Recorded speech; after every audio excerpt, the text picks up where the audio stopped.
So welcome everybody. Thank you all for joining us this afternoon for our annual Art School Portfolio panel. We would like to thank Reston Community Center, also called RCC, for sponsoring this program, along with many of our other programs which are free and open to the public. We have been running this program for a number of years, so we are pleased to be able to bring it to you all virtually this year. And our three panelists, who I will introduce momentarily, will be asked a series of questions about the application process to art school, as well as specific questions regarding portfolios. After the panelists have finished discussing, we will open it up to a Q&A session with students, parents, and teachers. So before I introduce the panelists, just a few notes on the event tonight. Upon entering this Zoom meeting, you will have been muted, and we kindly request that you keep your microphone off during the presentation to help us facilitate a clear presentation between event speakers. And although your audio will be turned off, we would still love to see you. So if you have a camera and are comfortable with this option, please keep your video on. During the presentation, we encourage you to type any questions you might have for the speakers into the chat feature at the bottom. So if you hover your cursor again over that bottom panel in the Zoom room, you'll see the chat, and you can type your questions in there. Myself and some of the panelists have already put some additional websites and information in there as well that you can check out. And again, at the end of the talk, we'll open it up for a Q&A by reading those questions submitted. There's also a raise hand feature that you can use, and then we can call on you to unmute yourself and ask the question directly to one of the panelists. And finally, this event will be recorded. We're recording now, so if you would not like to be included in the recording but wish to listen to the talk, just simply keep your microphone and camera turned off during the duration of the event. Okay, so I'm going to introduce our panelists. We've got Stephanie J. Williams, Harold Linton, and Michael Dowley. Stephanie Williams is a Baltimore-based interdisciplinary artist and art educator whose work investigates our complex relationship with food culture, materiality, home, and territory, and the subtext of politeness. She received her BFA in painting and drawing from James Madison University and her MFA in sculpture from Rhode Island School of Design. She is currently a professor in the animation department at the Maryland Institute College of Art, also known as MICA, in Baltimore. Williams' work has been shown with Studio Museum of Harlem, Syndicate, Washington Project for the Arts, the Delaware Contemporary, and the Greater Reston Art Center. She is also a board member with us at Grace. She has had reviews in the New York Times, Village Voice, Huffington Post, and the Washington Post. Welcome, Stephanie. We'll move on to Harold. So Harold Linton is a professor of drawing at George Mason University. Previously, he has served as director of the School of Art at George Mason from 2005 to 2013, as well as chairman of the Department of Art at Bradley University from 1998 to 2005. Linton received a BFA in painting from Syracuse University and an MFA in painting from Yale University. Professor Linton is the author of 19 books and numerous scholarly articles on art and design, including a book titled Portfolio Design, first published in 1996 and now in its 4th edition. His artwork can be found in many public, private, and museum collections. Welcome, Harold. Thank you. And Michael Dowley. We'll give your introduction. Michael Dowley is an artist and arts educator. He is an associate professor of painting, drawing, and design at Northern Virginia Community College, the Annandale campus, and lecturer in the Department of Art and Art History at Georgetown University. He has taught at both schools for the past 10 years. Dowley received a BA in studio art and Spanish from Georgetown University, as well as an MFA in painting from Savannah College of Art and Design, also known as SCAD. Dowley's work has been featured in numerous solo and group exhibitions over the years, and he has also received several rewards and residencies, including at Georgetown University and Vermont Studio Center. So welcome, Michael, and again, welcome all of our panelists. Okay, so just a note also to the panelists.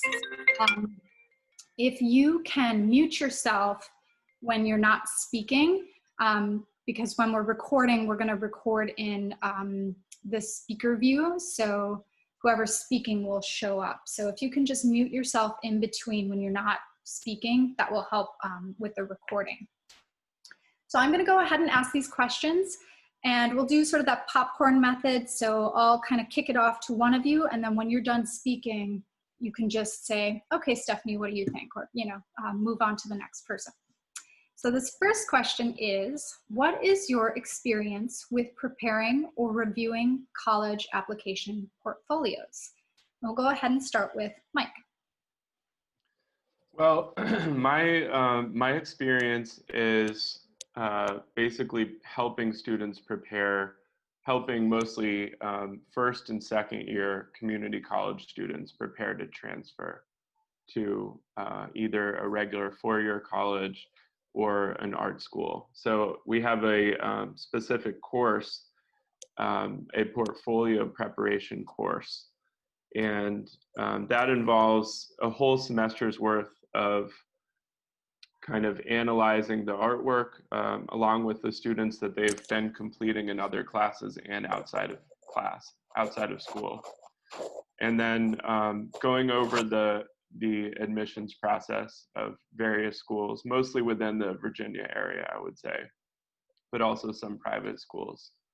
So yeah, I mean, I think my experience is basically trying to learn about the other schools and programs that are available to people, and then learn about how they might accept a transfer student in the situation for specifically for students in that situation, transferring to like a sophomore or junior year.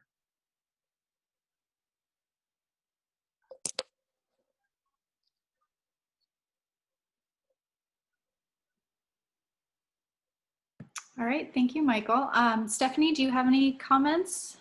So for a couple of years, I worked at Open Art Studio in Vienna, which is a portfolio prep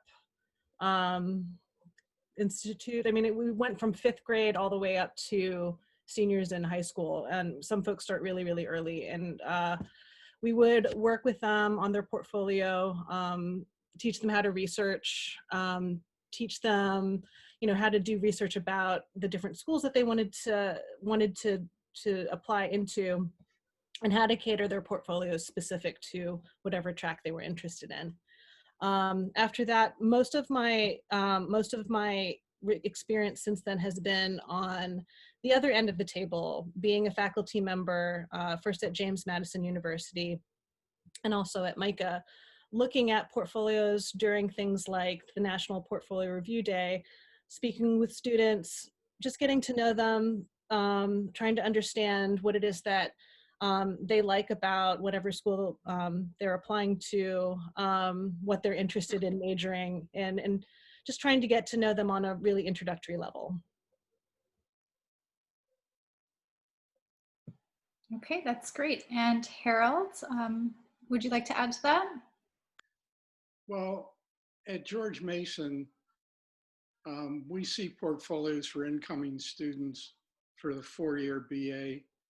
And then we also offer the BFA. So we see students actually right after NOVA, for example, and applying for admission into the junior year program with port transfer portfolio. So we offer seminars and workshops and a variety of tools and perceptions, I guess I would call it. And just by way of introduction, this is my most, I don't know if this is gonna, I'm not getting paid to do this, I promise. This is my most recent tome on portfolio. It's focused on interiors and 3D design. And I guess having put a lot of time, effort, and energy into helping students at all different levels, including graduate school and so forth, and job preparation, professional portfolio development.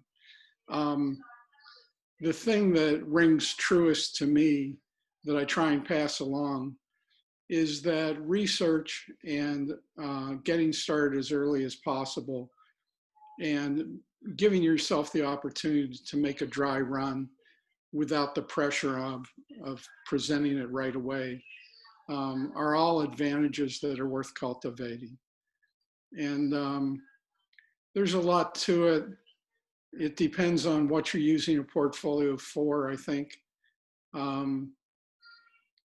There's some universals, of course, that make sense for anybody in terms of creativity and demonstrations of abilities and all the good stuff that you learn about throughout your education and meeting and talking to other people. So there's a lot going on. Absolutely. All right, thank you all. That was very, very helpful. The next question I have, did anybody else have anything to say about that? I think we'll move on to the next question, which is, how is the art school admissions process different from the rest of the school? And then another part of that is, what is the process? So Harold, you spoke a little bit about George Mason being a public four-year university. Why don't you start us out?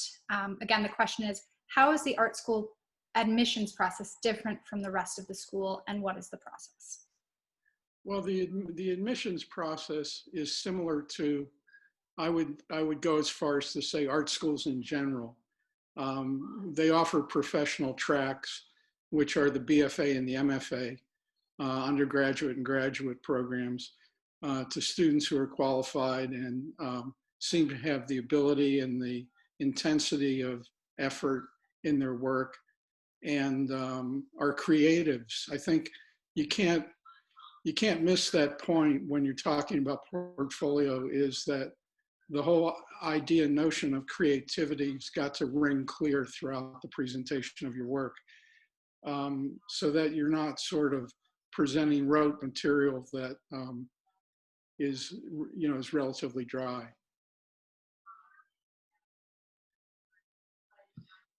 I'm not sure I covered all of it.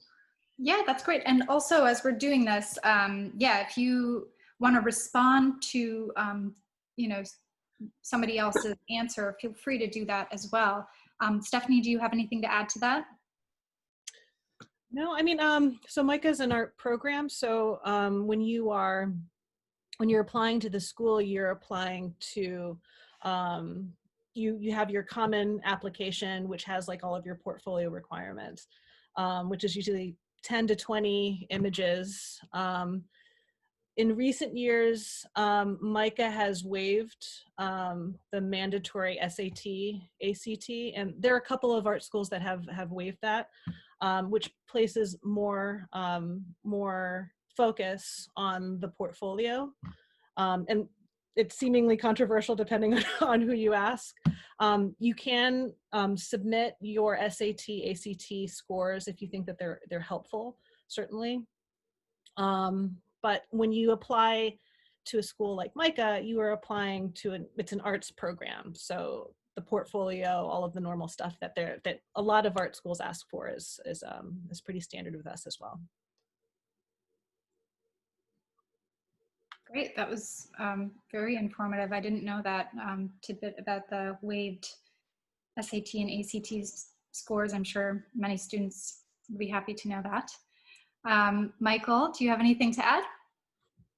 Well, I think I wouldn't add too much. I mean, in my particular situation, because I'm at a community college, there's no, there's no portfolio requirement to entering our program, which is again the first.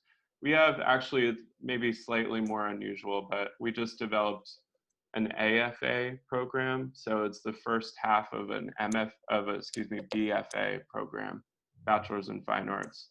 So it is, the idea is that you can complete the first 2 years or get some of the coursework, the foundations coursework out of the way by going in that program.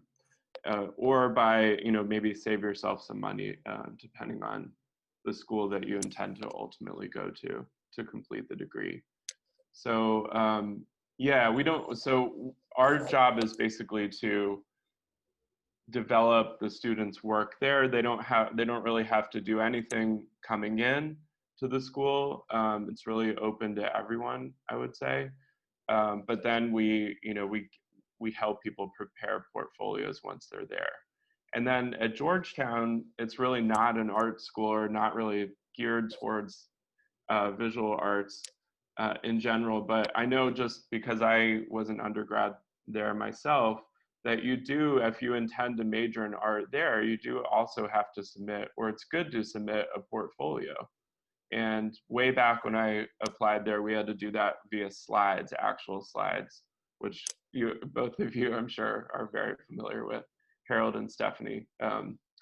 But now, everything is digital. So I would say, no matter where you're going, probably, if you wanted to give yourself, if you're intending to study art, it's good to begin to develop your portfolio, like Harold said, really early on, if you can do that, and take pictures of everything. So yeah, that's all I would add there. That's great. And then, Michael, is that AFA considered an associate's degree? And if so, you're saying yes. Does that also include general education classes, or is that really just focused on art and foundation classes? Yeah, no, it does include general education requirement classes as well. Okay, great. That's really good information. Okay, so we will move on to the next question, which has some follow-up questions to help you along. The question is, what is a portfolio review? And as you're answering that, a couple more questions to think about is, how is a portfolio review helpful? How is it used? And how do I interact with a reviewer? Mike, do you want to go ahead and answer that one first?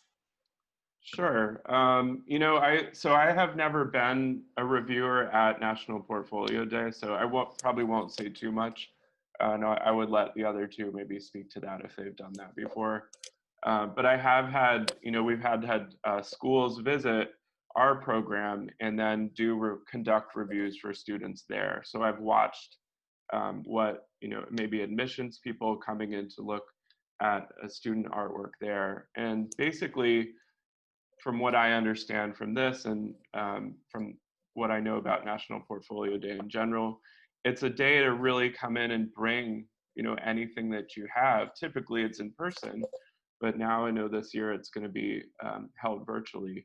But to bring, I guess, all kinds of things that you're working on, and to really get a second, get a second view, maybe from someone who's not typically your teacher, someone who's typically going to know more about the school and the programs that are offered into which you're thinking of applying, so that they can give you some relevant information in regard to your specific interests in art. So say if you're really a student who's into animation, and you're talking to an animation professor, or you have the opportunity to do that, that would be a good chance, because that person would be able to really speak to your particular interests.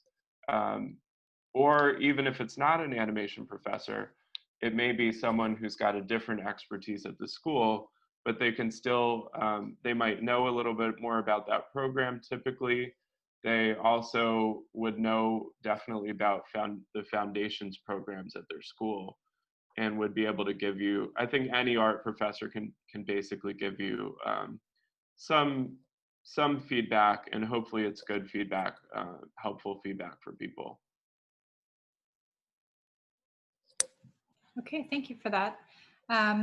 Stephanie, do you have anything to add to that question? What is a portfolio review? How is it helpful? How do I interact with the reviewer? Sure. No, Mike Mike's definition of what a review is really accurate. So there are a couple of things, right? So the National Portfolio Review, that's, many schools go to a host school. So you can have multiple review sessions with different schools all in one day. And there'll be, I know what VCU hosts one, MICA hosts one. They're kind of all over the place, and you can readily find that information online. But then schools will also host portfolio review days just for their school, and they might be organized a little differently based off of where you're going. Like for JMU, students would come, get a tour of campus, get a feeling for the school, get to talk to students, take tours with students, in addition to also sitting down with multiple professors and having their work not necessarily critiqued. That's a very specific thing. I would say feedback, like really honest feedback about the work, things that you might want to work on in terms of applying. It's not necessarily an application process. It's an opportunity to get your work in front of someone else and have an honest conversation about what's working for it, which is really helpful. You're not limited to how many you go to, so you can, I would say that it's a really wonderful place to get those nerves out and have those conversations. In terms of how you should interact with a reviewer, I would say be yourself.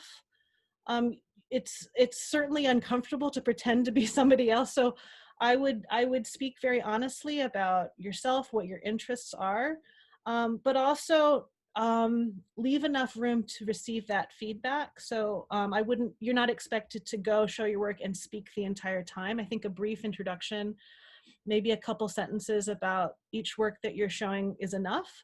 And then provide plenty of time for feedback, but always have questions, right?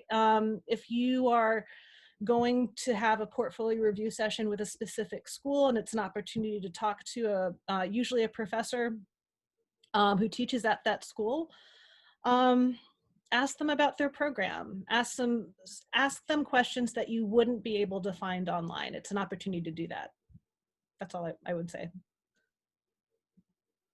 Yeah, that's great advice. I love that last bit about asking things that might not be online, and maybe looking up information on particular schools as well prior to that visit, so that you're not asking those questions that you can find, on your own.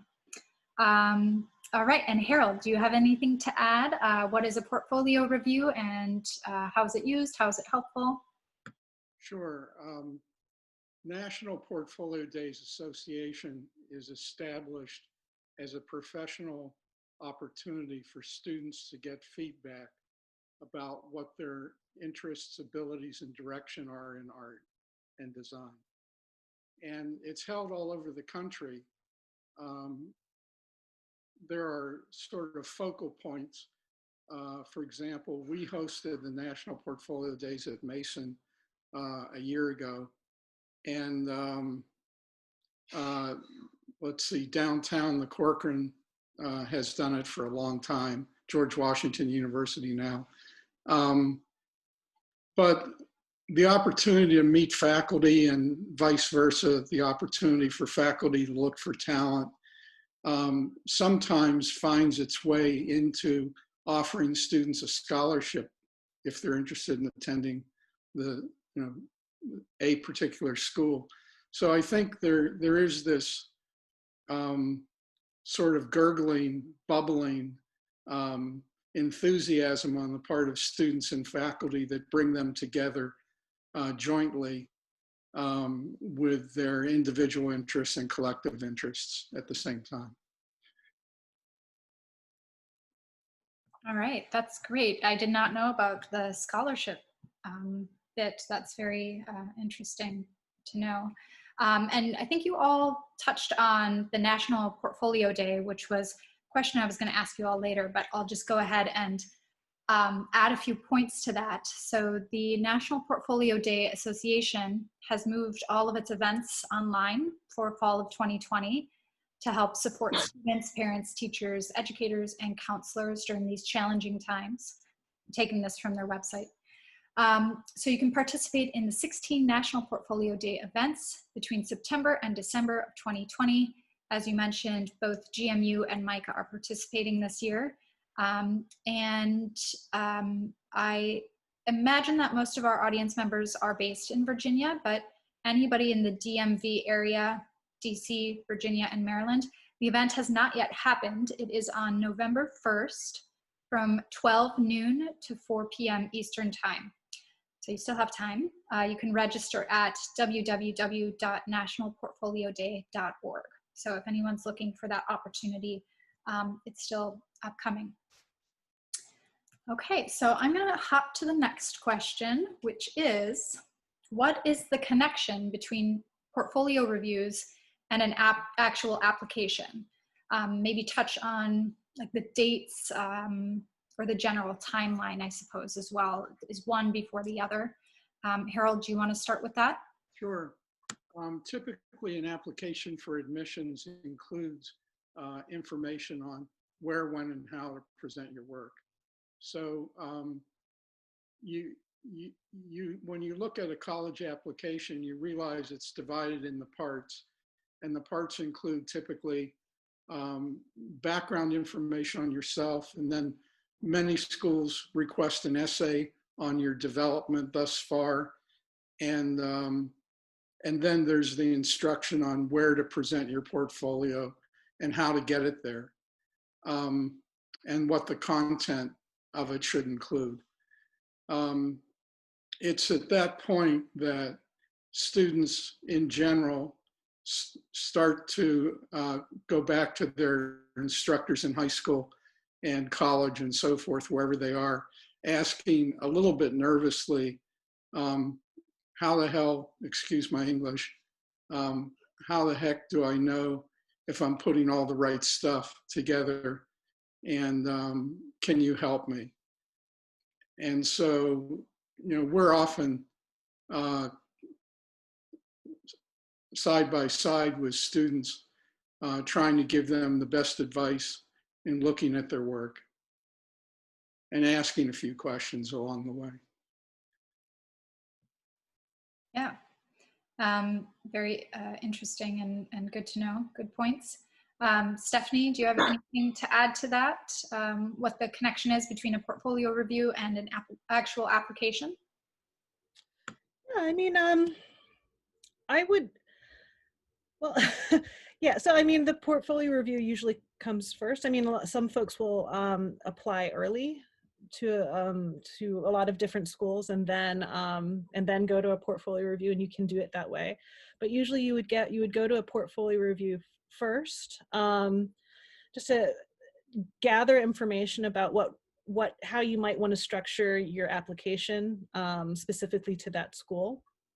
I believe our early, I should know this off the top of my head, I believe our early decision is for the fall of 2020, November 15th. And then the regular application deadline is in February. And I think like January, February for a lot of schools is a hot moment for applications. All right, so just around the corner, all you seniors. Michael, do you have anything to add to that? No, I mean, not much. I would just say that, you know, after, I would definitely do the portfolio review first, because then you get some feedback, and you get, and talk to multiple people, I think what Stephanie was saying, so that, you know, you can get a range of different opinions. And then, you know, figure out your plan to where you want to apply. You may learn that you don't want to apply to a certain place after going to a review, because you just realize that maybe that's not, you know, going to fit with what you're doing. So I would say, even if you don't have a portfolio, go to the National Portfolio Review, or, you know, even go a year earlier if you can, if you're like a junior in high school. Or again, going back to that early idea of Harold was saying, that if you kind of clue yourself into researching the schools and knowing more about them earlier on. I mean, I wish I had done that even for graduate school. And I thought I had really researched a lot. And you realize after the fact, you know, that you learn so much more going through the process, of course. But yeah, I think talking to people, and often I find like students, and I definitely identified like with those students like that when I was younger, very shy, didn't want to go up to people and ask questions about that because I just didn't, I didn't want to interact. Many art people, are kind of quiet and they're into their art. But if you can go and talk to people and ask those questions, learn about the programs, that's really going to make, I think, your application process a lot easier, because it's going to clarify what you want, what you're looking for, and give you some kind of game plan for how to apply. Excellent. Thank you, Michael. Yeah, great point about, the school may not be a great fit. And, I think a lot of schools have reputations, or you might think it's one thing, but then when you speak to somebody, it might not be what you think. And then for, younger students, juniors perhaps, it couldn't be easier. You don't even have to go anywhere. You can sit at home and go to this National Portfolio Review and visit all these far-flung schools across the nation, and it's perfect. So, all right, we'll move on to our next question. Before we do, I just want to remind all of our audience members, if you have any questions or comments, please put them in the chat feature at the bottom of the Zoom page, and then we'll get to those at the end. We just have a handful more questions left here. So our next question is more based on the portfolio creation. So the question is, what types of work should you include in your portfolio? And then some follow-ups. Should I focus on my different disciplines or just show one cohesive body of work? And should students adapt their portfolio depending on the type of program they are applying for? Stephanie, can you start us off here? Sure. I mean, so I teach in animation. Specifically, I teach stop motion. So, but I would say that if you are interested in MICA, you're interested in Baltimore, you love the city of Baltimore, the idea of being in a city, I would say that you should have some animation, right? I mean, that makes sense, right? You should have some animation, or love the idea of drawing or working with your hands. MICA in general has in very general, it's a generalization, has a reputation for being focused on making things. So if you like working with your hands, MICA might be a good place for you. But I would say that having, if you're interested in a specific track, having work that reflects that track is always really helpful. But to be honest, as a reviewer, I like seeing a breadth of different stuff. I don't necessarily need to see a portfolio that's all geared towards one project. I love seeing a breadth of stuff. So, if you're into ceramics, I love seeing that. I love seeing drawings and sketches, a lot of prep, something that reflects how you're thinking through a problem is really helpful, but not the entire portfolio, at least maybe I would say maybe 2 or 3 pieces that show this is how I sketch, this is how I conceptualize, this is how I think visually. And then I like seeing a variety of different things that you really care about. It's not just, oh, I just made this thing because I had to. It's about, oh, I made this thing, I'm really connected to it, and it also shows what I'm interested in, really do care about, which I think is important. Absolutely, great points. And if you think about, an interdisciplinary artist like yourself, if you become an artist, lots of artists work in different media, and so you can continue that as well. Let's go to Harold. Do you have anything to say about this? What types of work should you include in your portfolio? Well, while I was thinking about it, I remembered back a few years ago to a student who came in for the BFA program at Mason. And all she did was she placed 12 sketchbooks on the conference table and left all her work in the zipper portfolio by the side wall entrance into the room. And we started passing, there's a group of us that review portfolios, so it's not only one person, but it represents, myriad interests and so forth. We looked at the at the sketchbooks that she stacked up, and they were all filled with beautiful process drawings and diagramming and cartooning and all kinds of ranges of interests and directions in art. And I'm not exaggerating, it knocked our socks off. And one of the things we all think about and talk about is the whole idea of process. How did you get to where you got, where you arrived? And how important is it to demonstrate that in your portfolio in creative ways?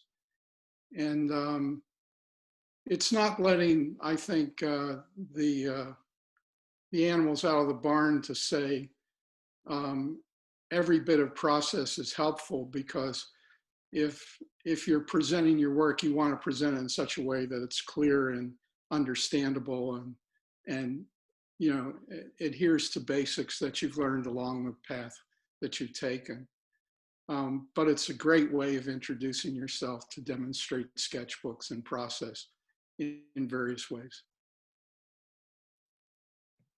That's great, Harold. Thank you. Yeah, I think that process is very important. I've heard that before. I admittedly did not go to art school. I'm an art historian.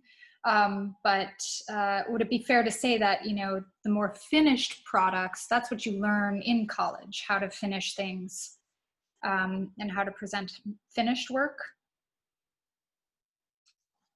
in the college classes? Well, I mean, then there's like that like, you know, philosophical question: how do you know that something's actually finished? Mm-hmm. Never. It's never finished. But I would say, yeah, I would say that you should you should definitely present work that feels resolved, right? Maybe resolved like as a less intimidating word than like finished. But I would say that you should definitely present resolved work, because I mean, I also would be interested in seeing, like, okay, what do you think resolved looks like? You know, what does that say about your own process? So, which could mean something different for everyone, but the variety is helpful. Yep. Definitely. Okay, and Michael, do you have anything to add to that question? Well, before this panel, I was just reading a couple websites of art schools and kind of what they asked for their portfolios, and specifically.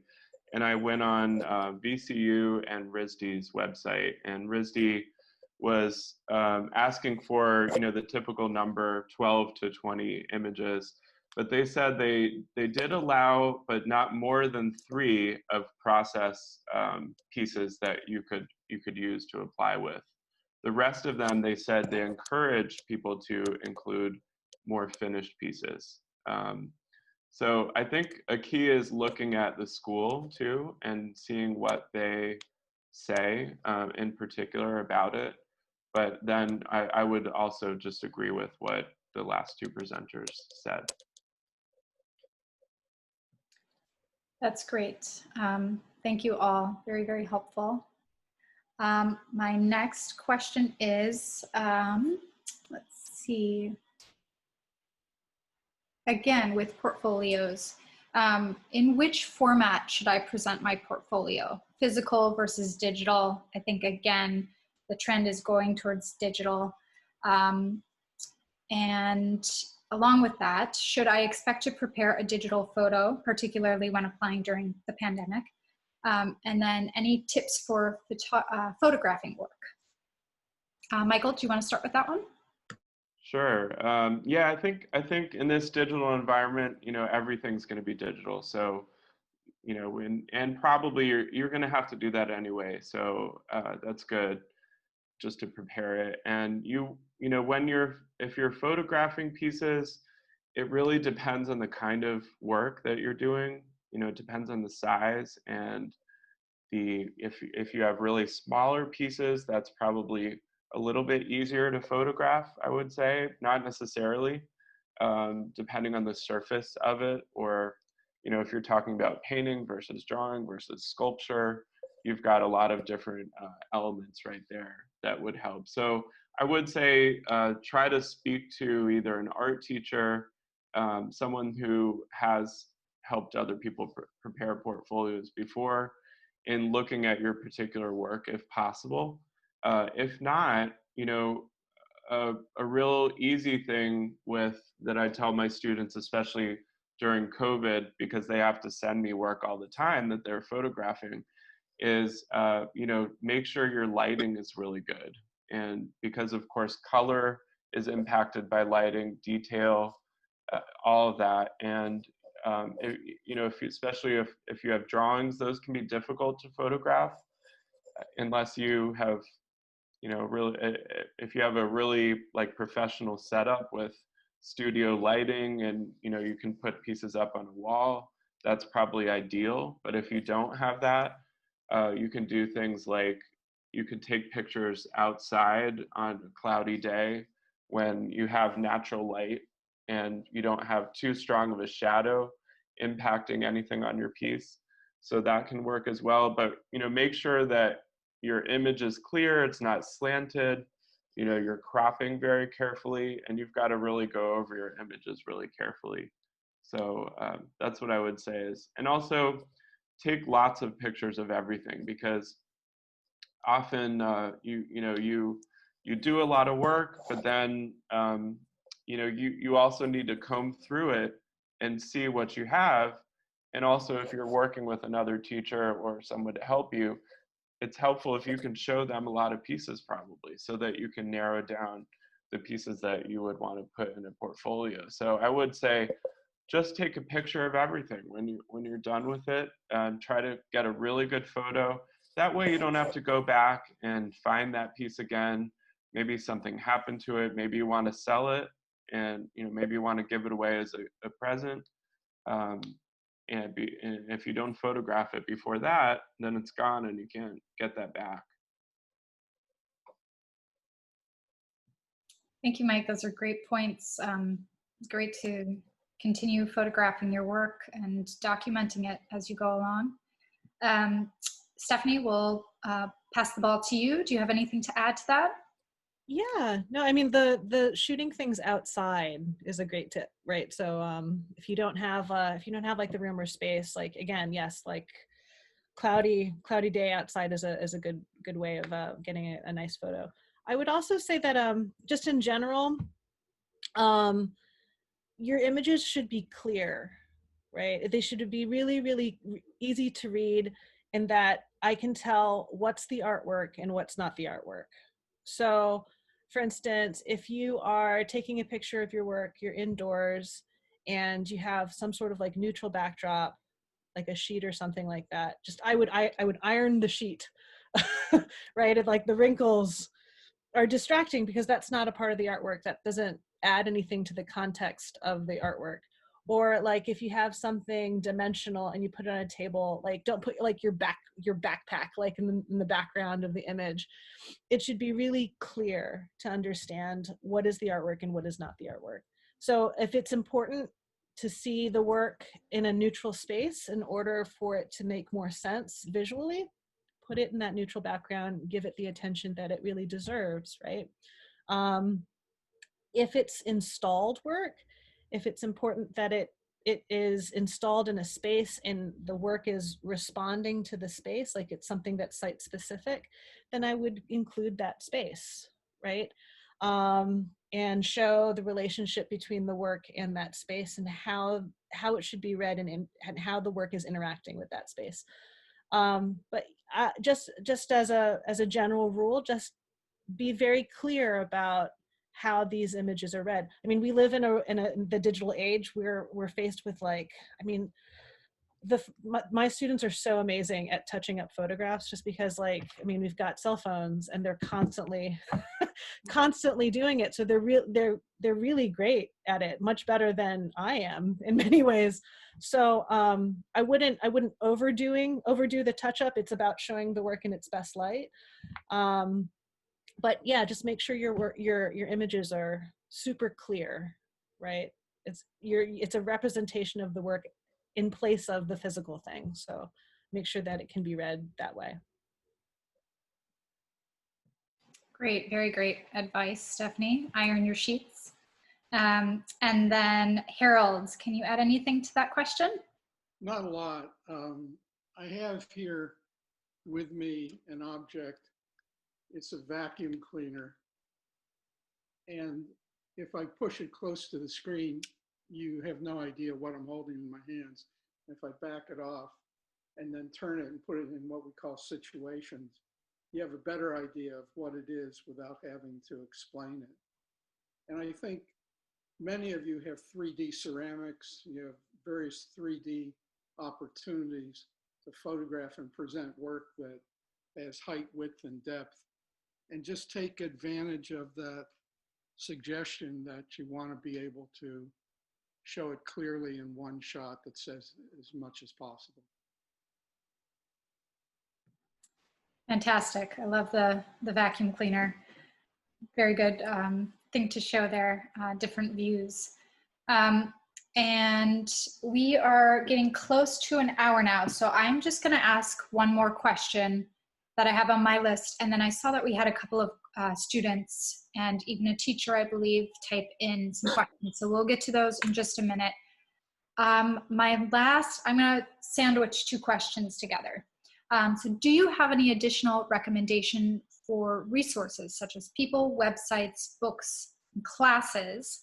And again, I think that several of the panelists have typed some of these websites into the chat function so you can see those. In addition to recommendation for resources, do you have any general advice for future art school students? And Harold, do you want to go first with that one? Okay. When people talk about organization, they talk about making a dry run, so to speak, at which pieces will be in your portfolio and what the whole thing is directed towards in terms of your interests in studying at a college, university, professional art school, so on and so forth. Take the time to do a dry run throughout the whole portfolio, even though a couple of pieces in your senior year may be coming into your portfolio late, but you're definite about using them. Go through the process at least a couple of times, because you'll pick up ideas along the way where your teachers are, extending themselves to help you and offer advice. So I think that's my main shot. There are a lot of good books. I've tried to convey my thinking in the process of designing a portfolio and publications. And I think students can get a lot out of looking at what other students have done. And so there are a lot of books that demonstrate student portfolios, and that those are worth, scanning anyhow. That's great. Thank you so much, Harold. That last point that you made about other students' work, I believe that Michael put something into the chat feature about Rhode Island School of Design. They have a whole website where students can put finished or in-process artwork up. So that might be a good resource for some of you. Stephanie, can you respond to this last question? Sure. I would say, RISD actually does a really good job about laying a lot of information out publicly for students who are interested in just applying generally. I would actually push their financial aid page. I would say that, okay, so yeah, art school is lovely, and obviously I'm biased. We're all biased on this panel in that we really believe in art, and we believe it's a really important communication tool, especially for the world right now. But I would also really push the fact that financial literacy is incredibly important. A lot of higher education is expensive, and I don't think that higher education does enough in terms of teaching students about financial literacy. There is a lot of scholarship money to be had, and RISD actually has some really great resources for just financial literacy, kind of basic knowledge. So I would go there and take a look at and see what they have to offer. I would do a lot of research about loans, whether or not loans are appropriate for your situation, whether or not you're going to be working while you're in school. Having a lot of that life work balance stuff figured out, which is not necessarily the most exciting stuff to talk about when you're applying to school, but it's very, very, very important, especially after 4 years of tuition building up. You want to have some way of addressing those debts when you graduate. So I would highly recommend to try to put yourself in a good place financially while you're in school and certainly afterwards.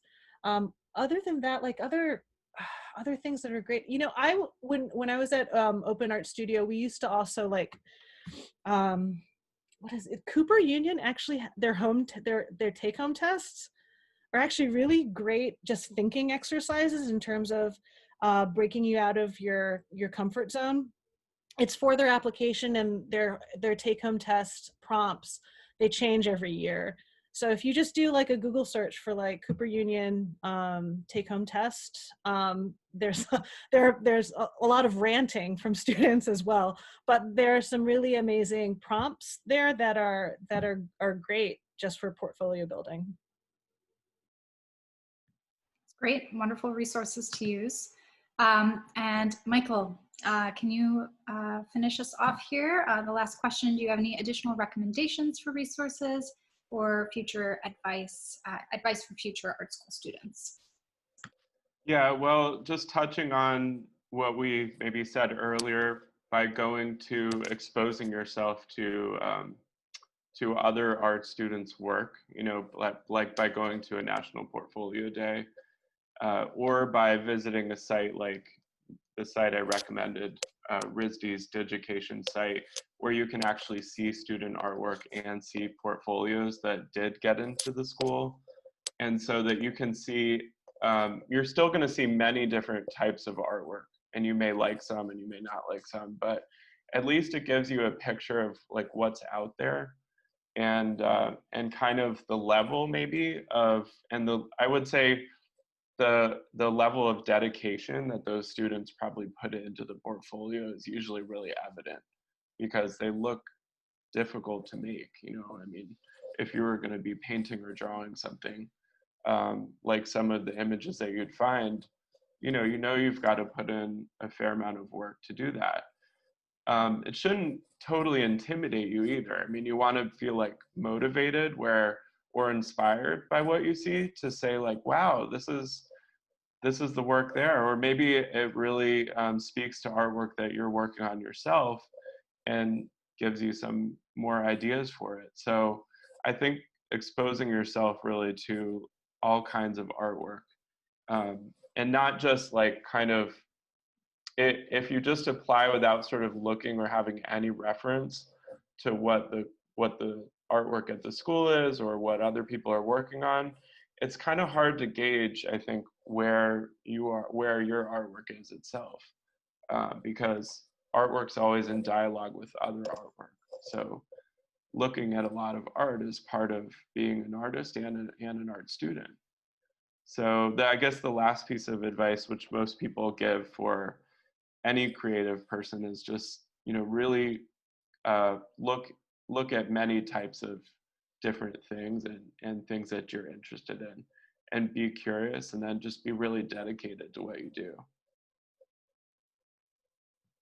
Yeah, really good advice. And maybe to add to that too, it's difficult to get to museums and galleries right now, but a lot of organizations and institutions have their exhibitions online, their collections online, and then obviously lots of artists as well have websites, so you can take a look at those too from the comfort of your own home. So thank you, everybody. I really appreciate you answering all of the questions that I threw at you. And now, if you don't mind, I know we're getting close to 6 o'clock, but we just have a handful of questions. So I'll read those out, and then anyone that just wants to chime in can do so. So the first question is from Zoe. She says, what influences do academic grades have on acceptance in conjunction with the portfolio? And also, how do they compare in the importance of acceptance? They're both important. I don't think it's an either or. I think you have to you have to compete for admissions at a certain GPA in a lot of schools around the country, and then you're also showing your work. So you're doing more than one thing at the same time.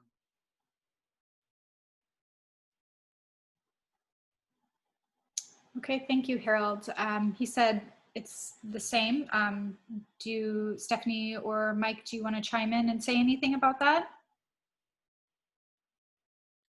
Oh, no, I would agree. Yeah, they're both important. Okay. I mean, every school's a little different, you know, and I would, if you have a specific situation, I mean, I would also just reach out to that school and find out as much information as you can, but they are both important. I guess I would think if you're not the perfect academic student, but you've got like an incredible portfolio, that I think just if there's a way that you can, again, yeah, like reach out to the school and talk to them, because not everyone is we all are on a journey through our education, and I had one student who actually is at George Mason now, who did really, really terribly in high school. And he didn't even really start doing artwork, I don't think, until his senior year in high school. But he had a really dedicated high school art teacher. And he was just an incredibly talented drawer and painter, but didn't know that until his senior year in high school. And so then he came to Nova and didn't do that well in his other classes either. He was really struggling in some classes, but he was really dedicated to his artwork. You could see that the whole time. So working with him, trying to get him to do as well as possible in his other classes, but still he had so much passion and dedication and hard work that came through in his artwork. And you could see that was going to be his way, his like success way, pathway of success, was to really channel it into artwork. So I think people have different experiences like that, where I wouldn't discount yourself because of poor performance in a certain area. I think like most schools, they see people as works in progress. And so as long as you could prove probably that you're really focused and dedicated, I mean, you're going to find your way into one of the programs or another, I would say. Great, thank you all. The next question we have is from Eliza. She says, are there any self-paced online animation or drawing courses that you could recommend? Again, anybody chime in? Yeah, I mean, so there's lynda.com. Do you know, Linda's actually not, I'll put it in the chat. I mean, there's not a lot of stop motion stuff, which makes me sad, but but in terms of just kind of like basic animation stuff, Linda's great. And I mean, social media is actually really, I mean, if you find an animator whose work you follow, folks are actually pretty generous with like online tips and like, tricks that they have worked for them. People, especially in the animation community, it's not like we have a technique and we just keep it to ourselves and want to copyright it. People are actually very generous about sharing how they do certain things. So befriend an animator. And it's not strange, or it's not assuming a lot to write folks directly and reach out to them and ask them how they do certain things. Chances are that they'll probably answer you. So yeah.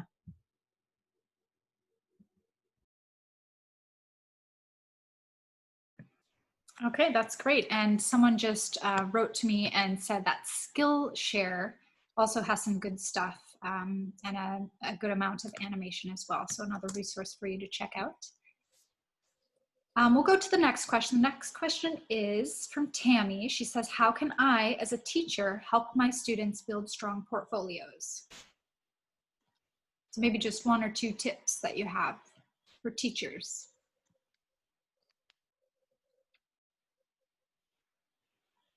Well, showing them examples of students that are not necessarily interested in painting, let's say, but they might be interested in advertising, or they might be interested in illustration, or they might be interested in industrial design or architecture, interior design, and so forth. Showing them that there's this big, wonderful world of ideas out there that they can see what other students have done is pretty easy, to survey the field just by going to schools and looking at student work is the obvious direction I would take.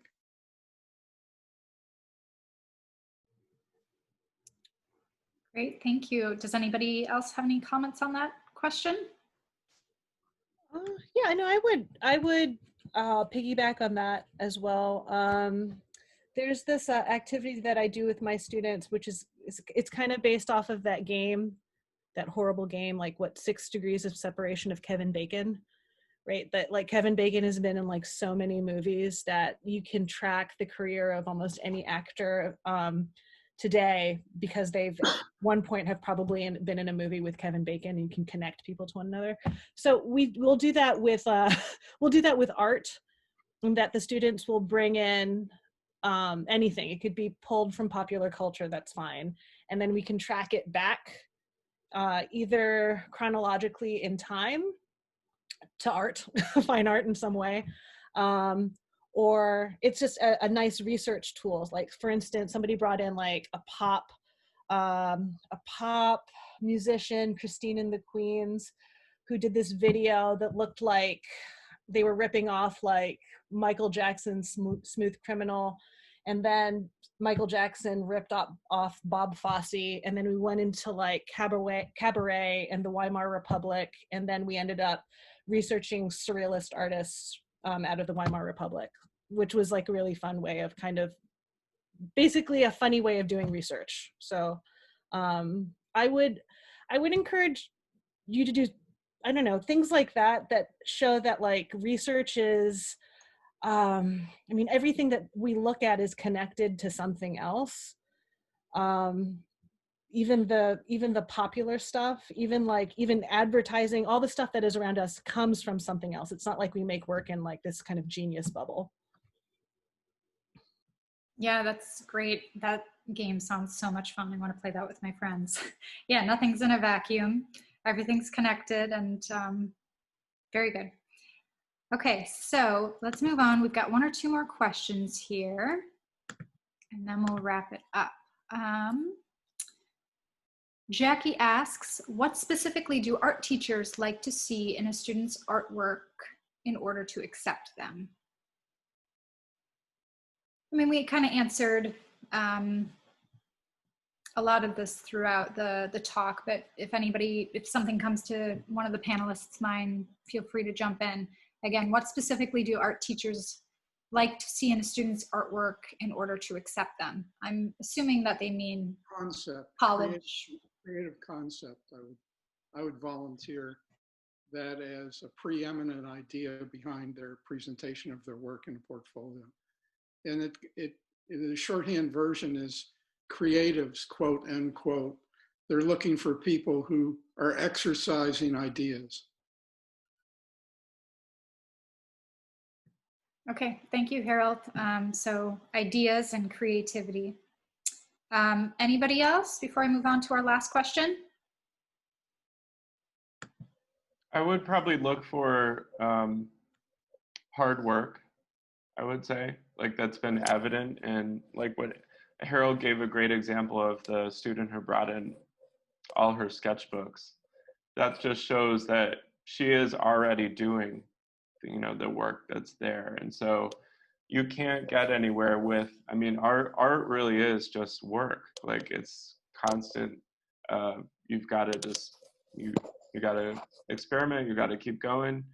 And so looking at why people are motivated, like you can see their motivation by what they bring in. And when I say work, it doesn't mean that that's all, you know, hard. It's that you want to do it, it's just natural to what you do.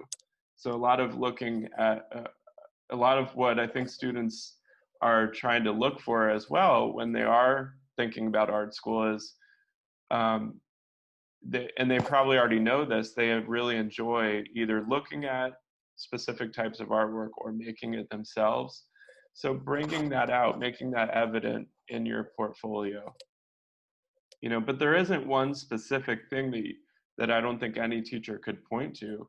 Harold did say concept, creative concept, and I think that's part of it, but I think there's always just a recognition of the effort that's put into it, joined with the concept, you know, and that the students are looking at, they've probably looked at artwork a lot, so their artwork maybe looks a little different from other artwork that's already been out there.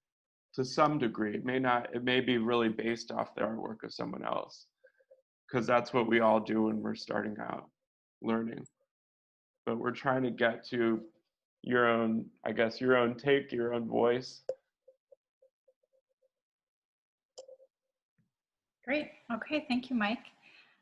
We'll go ahead and move to the last question here, which is from Andrea.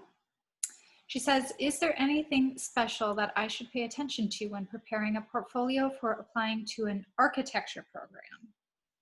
So specifically about architecture. Yeah, I guess I should jump in, and I'm just going to hold this up. Again, this is the 4th edition of Portfolio Design for Architecture. I'll volunteer that there a lot of computer experience is going to play into whatever they do in the first year of architecture.